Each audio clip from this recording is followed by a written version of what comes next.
it's Mitch Bailey, and welcome to another edition of Punk Rock Politics.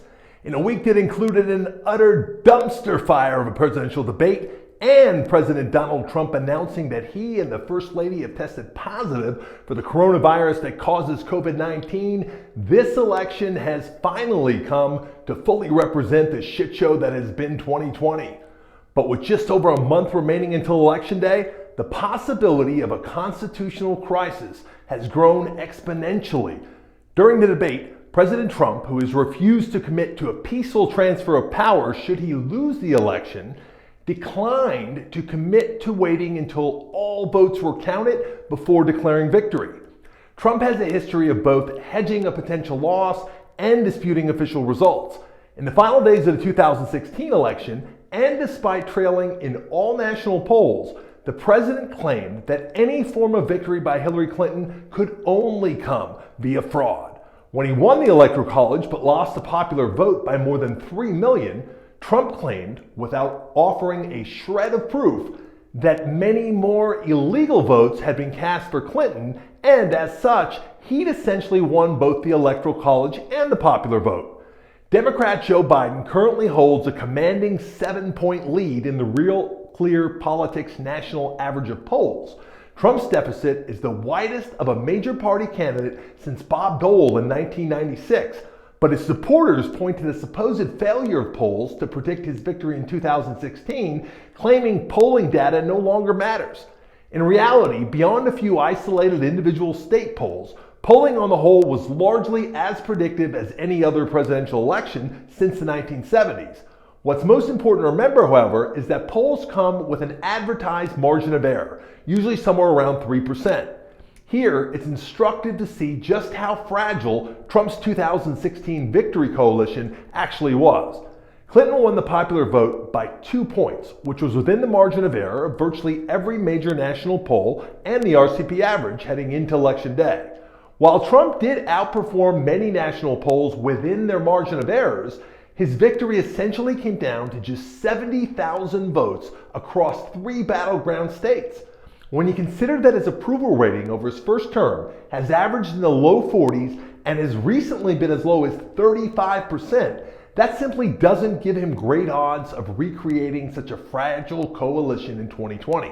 In fact, famed statistician Nate Silver at 538.com has given Biden an 8 in 10 chance of winning, a more compelling lead than Clinton enjoyed at any point in her campaign. However, in spite of that math, Trump supporters still seem to think that they are part of some silent majority and are increasingly echoing his attitude that a Trump victory is guaranteed and the only way Biden could win would be through fraud.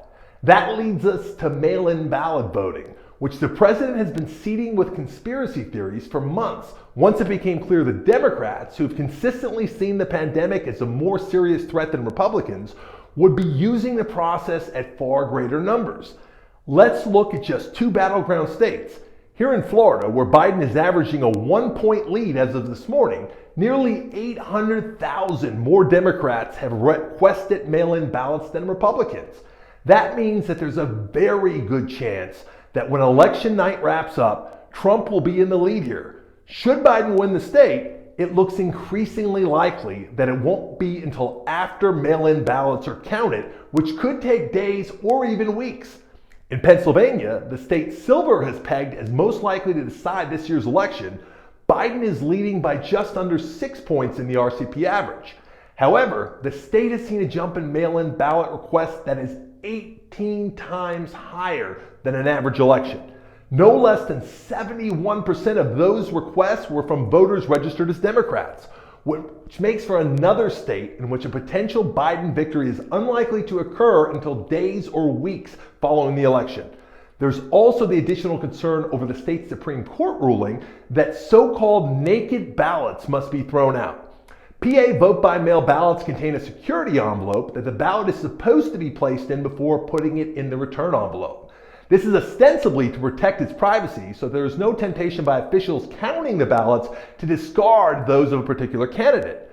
But the ruling essentially guarantees the negative outcome the envelope is supposed to protect. And if you extrapolate an estimate of naked ballots the state could expect from the percentage of those turned in from the primary, we could be talking as many as 100,000 thrown out ballots in arguably the most pivotal state. Like Florida, Pennsylvania is also controlled by a Republican legislature. The same is true for many other potential swing states, including Michigan, North Carolina, Wisconsin, and Arizona. And remember, in 2016, Trump was only a political outsider with only loose ties to the Republican Party, which itself only controlled the Senate. Had he lost the election, he could have tweeted and gone on Fox News to declare that he didn't accept the results of a rigged election that he himself had predicted, but not much else. In 2020, he's the sitting president, and the GOP not only remains in control of the Senate, but it's possible that the party will have confirmed another conservative justice on the Supreme Court, giving him a 6-3 majority. Attorney General William Barr has already demonstrated an aggressive willingness to serve the president in a partisan nature, as have other powerful members of the party, including Senate Majority Leader Mitch McConnell.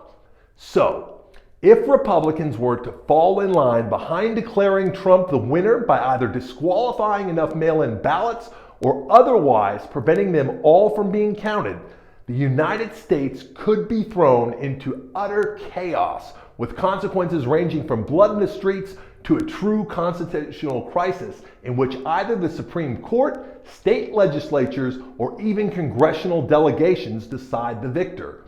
And remember, Vice President Mike Pence, as president of the Senate, oversees the congressional counting of delegate votes. If the process were to drag on past noon on January 20th of next year, the official end of the president's term, there is no precedent for how the situation would be handled, making it more likely the Supreme Court would decide, much in the way it did after the 2000 election debacle, in which a conservative majority named George Bush the 43rd president of the United States, despite serious questions as to how Florida, a state in which Bush's brother was the sitting governor, arrived at its controversial final vote count.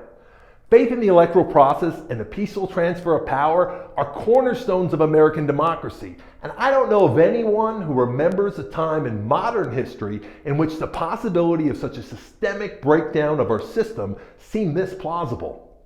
I'm Mitch Maley, and this has been another episode of Punk Rock Politics. For more, don't forget to visit punkrockpolitics.com.